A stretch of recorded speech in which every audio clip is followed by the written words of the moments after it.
নমস্কার বন্ধুরা, আজকে আমি বানিয়েছি বাঙালির অত্যন্ত পছন্দের একটি সজনে ফুলের রেসিপি। তো কীভাবে বানালাম সেটা দেখার জন্য কি করতে হবে, না সিকপ ডাউনলোড করতে হবে না, আমার ভিডিওটা পুরোটা দেখুন, তাহলে বুঝতে পারবেন।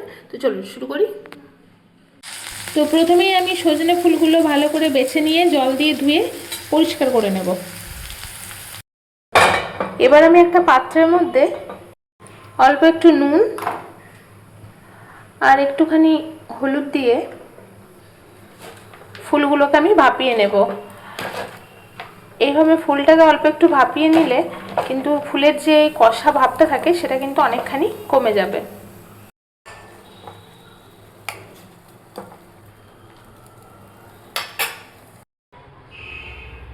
দেখতে পাচ্ছেন সজনে ফুলটা আমি জলটা ঝরিয়ে নিয়েছি। আর এখানে আমি কিছু সবজি কেটে রেখেছি। এটা হচ্ছে শিম, ছোট ছোট টুকরো করা আলু আর অল্প একটু বেগুন।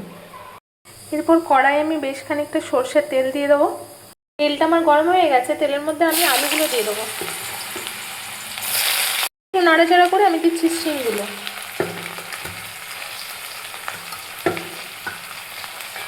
মিশিয়ে নেবো ভালো করে। আলু আর শিমটা আমার ভাজা হয়ে গেছে। এবার আমি এর মধ্যে অ্যাড করবো বেগুনগুলো আমি পরে দিচ্ছি, কারণ বেগুনে অনেকটা পরিমাণ তেল টেনে নেয়, সেই বেগুনটা আমি লাস্টে দিলাম। আর এই সজনে ফুলের মধ্যে অল্প একটু সবজি যদি আপনি অ্যাড করেন তাহলে কিন্তু এই কষা বা তেতো ভাবটা কিন্তু পুরোপুরি চলে যায়, বাচ্চারাও খুব সহজেই খেয়ে নেয়। তো দেখতেই পাচ্ছেন সবজিগুলো আমার ভাজা হয়ে গেছে। এবার আমি এর মধ্যে দেবো একটুখানি নুন, হলুদ, আবার এটা ভালো করে মিশিয়ে নেব। এবার আমি এই সেদ্ধ করে রাখা ফুলটা দিয়ে দেবো, আবারও ভালো করে মিশিয়ে বেটে রাখা সরষের পেস্টটা আমি দিয়ে দেবো।